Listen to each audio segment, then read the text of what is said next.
Everybody, welcome back to Erika's Soul Kitchen. So in this video, I'm going to be showing you guys how to make a cast iron skillet baked macaroni and cheese. So I hope you guys all enjoyed this. I truly did, and I wanted to share it with you guys. So without further ado, let's get started. I have some elbow macaroni noodles. They're boiling. I'm going to cook these till they're al dente. And I have the oven set to 400.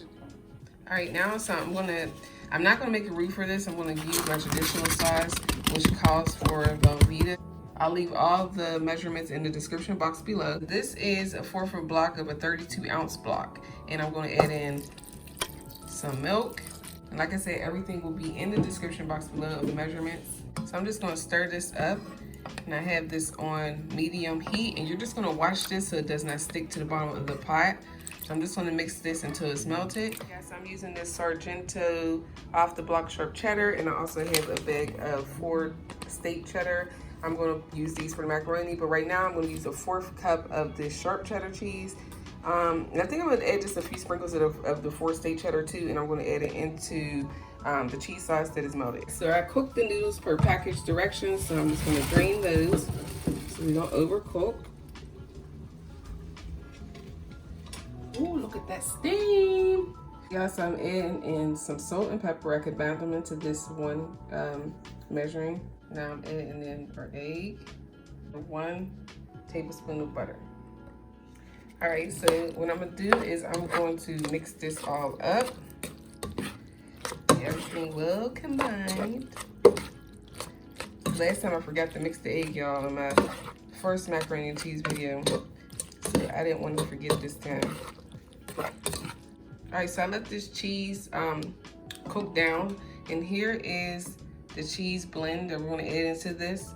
Now I know you're probably thinking it looks really thin, but when you start adding all those cheeses in, it's going to suck all that liquid up, so you want to make sure it's not really thick. I mean, if you like it thick, you can add you know, flour to it. You could have made a roux first with the butter and the flour, but this is just easier for me. And you know, I know the taste is there, and it's really, really delicious, y'all. So I'm just going to mix this cheese in. And like I said, everything's in the description box, the measurements. I mixed the cheeses together. It was about 3/4 cup. And it's actually making this thicker already. So I'm gonna let this thicken up a little bit more, and then I'm gonna add this into the noodles. See how it's already thickening up just from me adding a little bit of cheese into there, and we still have more cheese to add. So you wanna start off slowly adding in. You know, you want to start off thin because it's going to thicken up, and I mean, you ain't trying to block nobody's arteries, so you want to make sure that you have a good balance. All right, y'all. So now that cheese sauce, I'm gonna go ahead and pour that. See how that already thickened up, y'all? I wouldn't steer you wrong. I promise I would not steer you wrong. I've been doing this for a long time. A long time. So I'm just gonna mix that into here. Get that covered really, really well. This is a large cast iron skillet, and I'm just gonna spray this with some olive oil. So sorry y'all see that. It's actually on the stove too, sorry about that. All right, so now what I'm gonna do is I'm gonna pour some of my macaroni and cheese mixture. See that in there, y'all? Oh, it looks so good. So I wanted to let you guys know too, if this gets too thick for you, you can always add a little bit more milk in. If you want it thick, leave it thick, and all you have to do is let it sit and it'll get thick. All right, so I'm gonna pour a little bit. I'm gonna layer this bottom with some mac and cheese. Okay, so that's half of it. This is what's left in there. Pull it back a little bit here so you can see. Flatten this out. Now, if you watch any of my other macaroni and cheese videos, you know that I like to layer mine because I like cheese all over my macaroni and cheese. There's never too much cheese. There's never, don't let anybody tell you there's too much. All right, so I'm gonna go ahead and put the 4 cheese. Make sure it's all in there. Putting the 4 cheese. This is Sargento 4 state. So I'm just layering this. I'm gonna add a little bit more milk into here once I add this in because I don't want this to suck up the liquid that's already here. A bit more milk in here, just so it doesn't, we're gonna cook that through anyway. Put some sharp cheddar cheese on top of this too. This is how you make sure you get the cheesiest mac and cheese, y'all. All right, so I'm gonna take my spoon. Okay, I'm gonna just poke that through.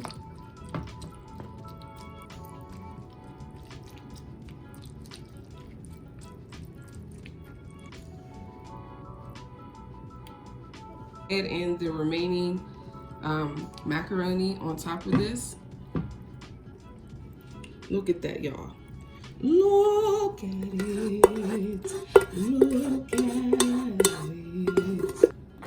macaroni's falling off the side. All right, so I'm just gonna level this. Level it out. There's that milk that's at the bottom. I'm gonna just poke through so it don't be like just milk in there. If you added more milk, in the description box, like I said, I keep telling y'all because I know everybody always asks me where's the recipe, and it's in the description box. You just drop the arrow down, everything you need to know will be there. All right, so I'm just getting this milk that I added at the bottom to be blended in. Now you see that? It's starting to suck it right back up again, y'all, but it's just enough. All right, y'all, so this is what it looks like. Now we're gonna add some more cheese on top. So now, don't worry about if you see extra, it's watery, whatever. We're gonna add the rest of this 4 cheese on the top. I'm gonna add it all over, whatever's left. Add a little bit of the sharp cheddar cheese on top as well. Try to even it out. Don't go crazy because you need to make sure you have some to cover the top with. All right, because we're just using this right now to poke through again. So you want to be really careful not to use it all. Okay, so now we're going to just go ahead and poke this through. Y'all, when I tell you, I mean, this method right here is what gets people right here. If you don't like Velveeta cheese, make it rude. Actually, I'm just going to, so now that I poked that through, what I'm going to do is I'm just going to put the rest of the remaining bag of that sharp cheddar on the top of here. So you're going to need all that cheese. If you want more, buy more, but you're gonna need, you might want to get an extra bag just to make sure. The last thing I'm gonna do is spray the top with some olive oil, just a little bit. And I'm gonna sprinkle some pepper on here, which is completely optional. Now I'm gonna place this in the oven for 20 minutes. So, but it's all done. We're just gonna wait for this to, you know, melt down and get gooey and good. All right, y'all, this is where we're at with it. This is about 20 minutes. I think I'm gonna leave it in an extra 5 minutes. All right, guys, so I just pulled this out the oven. Here is the finished cast iron skillet baked macaroni and cheese. Y'all, this looks so bomb. So I'm going to be doing a mukbang on this. And you guys can go over to my channel. The link is in the description box if you want to watch that. I'm gonna eat this with some lobster tails. But this is how it's done, y'all. This is all you gotta do. This is all you gotta do. It looks amazing, amazing. So this is the inside of it. Look at it. Look at that, y'all. That cheese in the middle. But anyway, y'all, that's it. I hope you enjoyed this recipe, and make sure you follow me on Instagram. Make sure you subscribe, hit the notification bell. So I'll catch you guys later. Bye-bye.